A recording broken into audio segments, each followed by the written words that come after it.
अध्याय 3 मुक्त भावानुवाद श्लोक 25 पासून पुढे।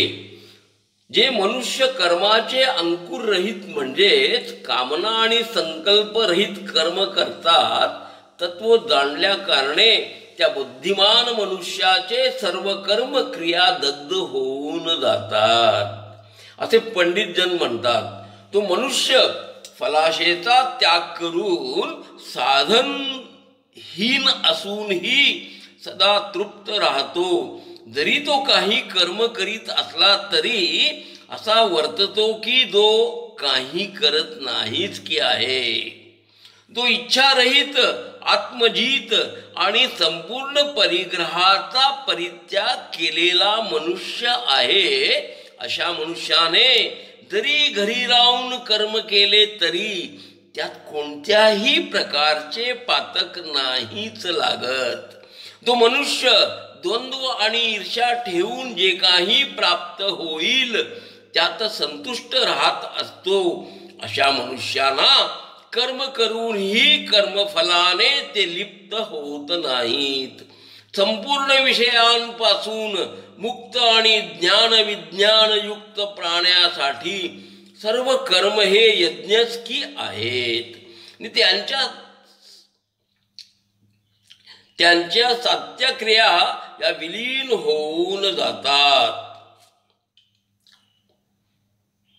अग्नी होमाचे द्रव्य हवन करणारे आणि मला अर्पण केली जाणारी जी आहुती हे सर्व मीच की आहे।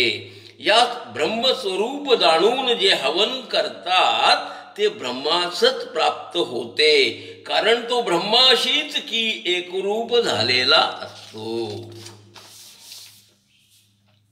कुणी योगीजन देवजनास यज्ञ असे संबोधतात, दुसरे कुणी ब्रह्मरूप अग्नीमध्ये यज्ञ करण्यासच यज्ञ मानतात। हे राजन, कुणी योगी संयमरूपी अग्नीमध्ये श्रोत्रादी इंद्रियांचे हवन करतात, कोणी इंद्रियरूपी अग्नीमध्ये शब्दादी विषयांची आहुती देतात, अन्य दुसरे कोणी जळता वैराग्य रूपी अग्नीमध्ये संपूर्ण इंद्रिय कर्मांचे आणि प्राणांचे हवन करतात। कुणी एक द्रव्य यज्ञाचे अनुष्ठान करून, कुणी तपस्येद्वारे, कुणी स्वाध्यायद्वारे, कुणी महात्मा तीव्र व्रताने आणि कुणी ज्ञानाद्वारे माझे यजन पूजन करीत असतात।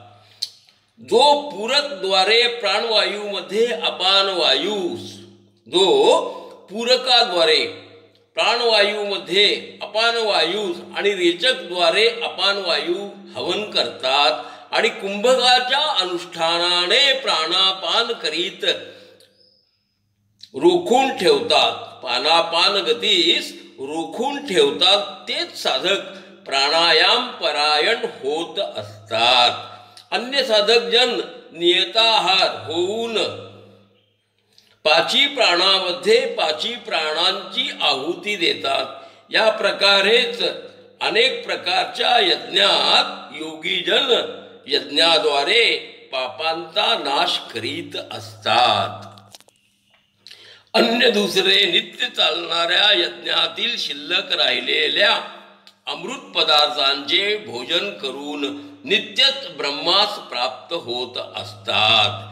यज्ञ न करणाऱ्या लोकांना जर ह्या लोकी काही मिळत नाही तर परलोकी कसे काय मिळणार नाहीत ना। हे राजन, वेदामध्ये मन वचन कर्माचे बरेच प्रकारचे यज्ञ वर्णन केलेले आहेत।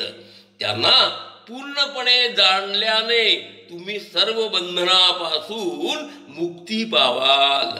हे राजन, सर्व यज्ञामध्ये ज्ञान यज्ञ श्रेष्ठ आहे।